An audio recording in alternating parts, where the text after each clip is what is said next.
Olá, tudo bem? Eu sou Rodrigo Dinsman, sou médico oncologista, investigador, pesquisador aqui no Hospital Vall d'Hebron, Instituto de Oncologia Vall d'Hebron, em Barcelona. Dei uma aula sobre a utilidade do Next Gen Sequencing em câncer coloretal. Foi um debate prós e contras de usar Next Gen Sequencing na rotina. Na verdade, a conclusão final, e foi muito interessante também, porque teve uma pergunta antes do debate, uma pergunta depois do debate. As pessoas são, em realidade, bastante otimistas com o uso do Next Gen Sequencing em câncer coloretal, em câncer em geral, para fazer estudo molecular. Mas a verdade é que em câncer coloretal ainda, em termos de standard of care, ou tratamento de rotina, não é necessário ter Next Gen Sequencing para tomar decisão terapêutica em 90% dos pacientes. Então, a gente pode fazer estudo com RAS, mutação de BRAF, por exemplo, com técnicas de PCR, que são single gene, que se chamam. Pode fazer estudo de HER2 por imunohistoquímica para uma população pequena de tumores que são super sensíveis, ao redor de 5% super sensíveis a tratamentos combinados de HER2 inhibitors, exemplos vários na literatura.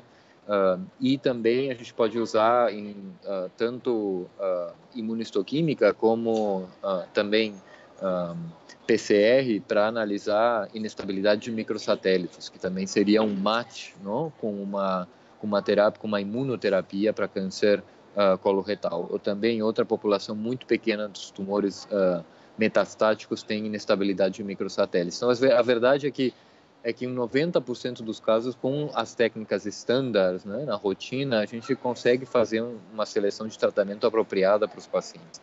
Mas existe sempre espaço para melhorar. Não? Na verdade, a medicina de precisão ela depende de Next Generation Sequencing. E todos os biomarcadores que eu acabei de comentar, o RAS, BRAF, HER2, o inestabilidade de microsatélites, todos eles tu pode avaliar com Next Generation Sequencing. E, além disso, encontrar muitas outras alterações, várias alterações, que representam em total talvez 10% dos pacientes, né? Então, assim, os outros 10%, que são tumores com alterações que são drivers, chamadas drivers, né? Que têm uma alteração molecular crítica e que têm uma terapia dirigida em fase experimental, né? Então, assim, a gente está no limite do tratamento, na verdade, experimental em estudos clínicos com a utilização do Next Generation Sequencing. Né? Existem vários exemplos disso e foi o que eu discuti na sessão hoje. Por exemplo, o primeiro seria o que chamam de hyper-negative selection, não? Selecionar os tumores super respondedores, ultra respondedores a tratamentos com anti-EGFR. Então, olhando além de RAS, BRAF, a gente tem um conhecimento também de outros múltiplos fatores que podem estão relacionados com resistência a tratamentos anti-EGFR em primeira linha. Seriam, por exemplo, as fusões em ALK, ROS, TRK1, 2, 3, amplificações de HER2, como já comentado, amplificação de MET, mutações na via de PI3 quinasa, por exemplo, o exon 20 de PIK3CA, mutações em PTEN, AKT. Então, todos esses como um grande grupo que representam provavelmente um 30% dos tumores de colo retal, com essas outras alterações, além de RAS e BRAF, não respondem a tratamento com anti-EGFR. Então, se tu utiliza Next Gen Sequencing para selecionar a população ultra negative, não hyper selection negative, para essas alterações, a tua possibilidade de ter resposta é muito mais alta. Tanto que a sobrevivência, a sobrevida livre de progressão quando tu tem qualquer uma dessas alterações é 2, 3 meses e tu passa uns 7, 8 meses quando tu seleciona pacientes que são wild types, não mutados, não alterados para qualquer uma dessas alterações. Então, é um benefício. E a gente está vendo que, na verdade, não importa tanto o momento inicial dessa alteração, mais bem o que importa é o que acontece ao largo do tempo, né? Que seria numa situação de resistência aos anti-EGFRs, o que acontece é realmente uma seleção de clones resistentes com a biópsia líquida, com análises do circulating tumor DNA, tu consegue identificar a emergência de outras mutações em RAS, BRAF, outras alterações muito pouco prevalentes isoladamente, mas em conjunto são muito prevalentes, e esses são os tumores que não vão responder a uma nova exposição ao anti-EGFR. Então, eu acho que, na verdade, o Next-Gen Sequencing não vai ser só importante no momento inicial, mas numa situação de tumores refratários a anti-EGFR, mas numa situação posterior, onde provavelmente vai ter espaço para retratamento com inibidores de EGFR, né, em população selecionada por biópsia líquida, né.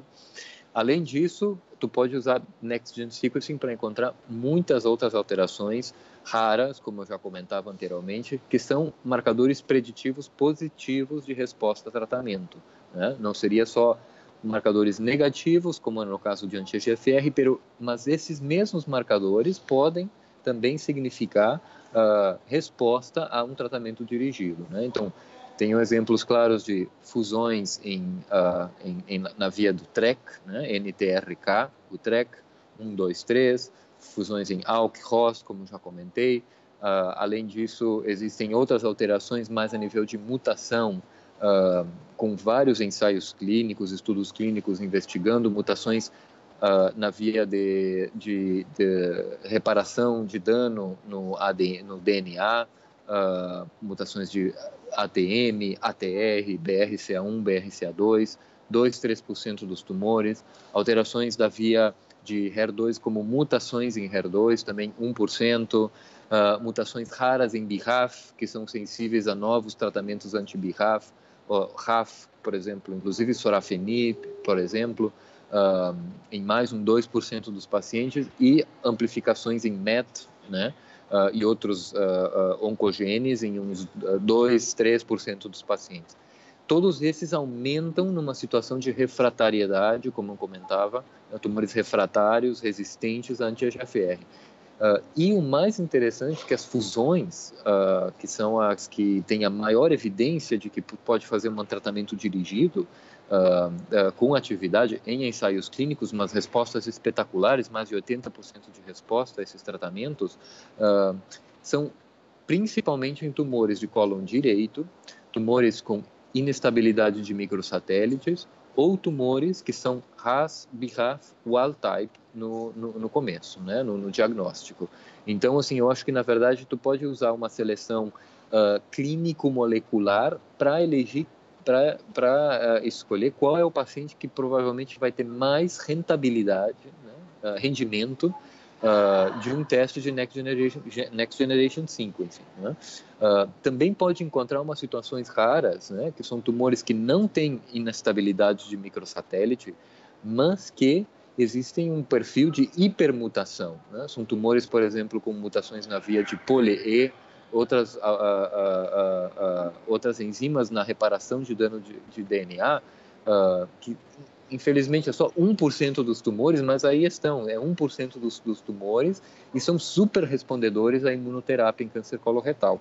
Então, na verdade, tudo vai depender de uma estratégia de como selecionar, em que momento do tempo selecionar, né, definir qual é o melhor momento para fazer um Next Generation Sequencing, né, e qual seria a análise, né, se é uma análise tumoral do tecido e da biópsia original do tumor, ou fazer uma biópsia líquida, que aparentemente tem uma rentabilidade também muito boa para detectar essas alterações, e também se existe alguma possibilidade de enriquecer, né, os tumores que são mais positivos, que seriam aqueles do cólon direito, os tumores RAS, BRAF, wild type, que receberam anti-EGFR e que tiveram uma progressão do tumor, ou nenhuma sensibilidade imediatamente com progressão tumoral, tumores com inestabilidade de microsatélites, que são candidatos à imunoterapia, mas eles habitualmente têm muitas outras alterações que possivelmente são drivers e tratamento dirigido, né? Mas tudo isso depende não só de ter disponível o Next Gen Sequencing no teu hospital, na tua rede, ou enviar uma amostra para análises fora do teu hospital, da tua clínica. E isso tem um custo adicional, evidentemente. Os painéis são realmente caros, não é uma coisa que é fácil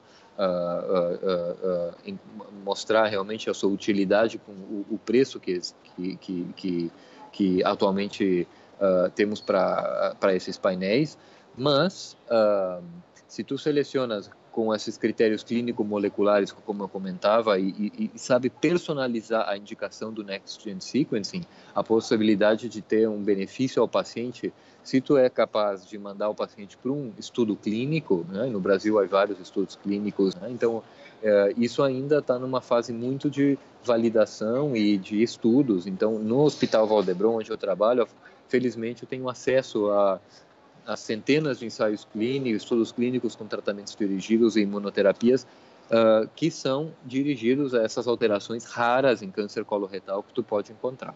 Então, na verdade, é um prazer trabalhar num hospital onde a técnica está disponível porque foi produzida localmente a um custo relativamente baixo e tu tem também uma disponibilidade de estudo clínico que faz com que podamos validar esses biomarcadores e a ideia de uma medicina de precisão e personalizada ao extremo, né? Então, essa seria a minha recomendação. Cautela no uso de Next Gen Sequencing. A gente pode fazer testes estándar para guiar o tratamento nos duas, três primeiras linhas, ficar atento a pacientes com uma evolução clínica diferente do habitual, pacientes com tumores, pacientes muito jovens, pacientes que têm uma colites associada ao câncer coloretal, tumores de cólon direito, inestabilidade de microsatélites, tumores que são RAS, BRAF, wild-type, que não respondem ao anti-EGFR. Então, todos esses são critérios de tu selecionar o melhor paciente para usar essa técnica, né? Então, eu agradeço o convite para explicar a minha pesquisa e espero que seja útil para a clínica dos meus companheiros aí no Brasil. Um forte abraço.